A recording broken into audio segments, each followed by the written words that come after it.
சென்னை சிட்லப்பாக்கம் அரசு காப்பகத்தில் தூங்கிக் கொண்டிருந்த சிறுமியை தூக்கிச் சென்று பாலியல் தொல்லை கொடுத்த காவலாளி மீது போக்சோ வழக்கு பதிவு செய்யப்பட்டிருக்கிறது. கூடுதல் விவரங்களோடு செய்தியாளர் ஜெய்சங்கர் இணைப்பில் இருக்கீங்க. விவரம்.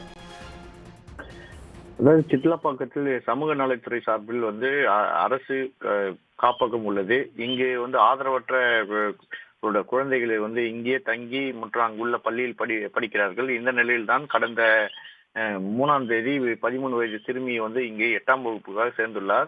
நேற்று அதிகாலை அவர் தூய் உறக்கத்தில் இருந்த போது அங்கு காவலாளியாக பணிபுரியும் நபர் தூக்கி சென்று பாலியல் தொந்தரவு கொடுத்துள்ளார். இதன் அடிப்படையில் அந்த பெண்ணுக்கு கால் எலும்பு முறிவு ஏற்பட்டது. இதனையடுத்து குரோம்பேட்டை அரசு மருத்துவமனையில் சிகிச்சை செய்து மேல் சிகிச்சைக்காக சென்னை ராஜீவ்காந்தி அரசு மருத்துவத்தில் சிகிச்சை பெற்று வருகிறார். இந்த நிலையில் அந்த பெண் கொடுத்த வாக்குமூலத்தில் தன்னை பாலியல் தொந்தரவு செய்ததாகவும் அதுக்காக உறக்கத்தில் தூக்கி சென்ற மர்ம நபர் குறித்து தெரிவித்துள்ளார். இதனையடுத்து சிட்லப்பாக்கம் போலீசில் முதல் வழக்கு பதிவு செய்யப்பட்டது. அதனை அடுத்து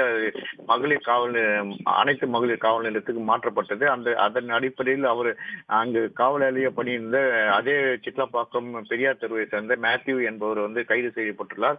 அவர் அங்கே ஒரு 14 ஆண்டுகளாக அரசு தரப்பில் காவலாளியாக பணிபுரிந்து தெரிய வந்தது. இதனையடுத்து அவர் மீது இந்த பெண் கொடுத்த வாக்குமூலத்தின் அடிப்படையில் விசாரணை செய்த போது அவர் ஒப்புக்கொள்ளவில்லை. ஆனாலும் போலீசார் அவரிடம் விசாரணை செய்ததில் அவர் குற்றவாளி என தெரிய அவர் மீது போக்சோ சட்டம் பாய்ந்துள்ளது. மேலும் அவரை கைது செய்துள்ள நிலையில் அவரை சிறையில் அடைக்க நீதிபதி முன்பு ஆஜர்படுத்தி சிறையில் அடைக்க நடவடிக்கை மேற்கொண்டுள்ளார்கள். இந்த நிகழ்வு இப்பகுதியில் பெரும் பரபரப்பாக பேசப்படுகிறது. கூடுதல் விவரங்களுக்கு நன்றி ஜெய்சங்கர்.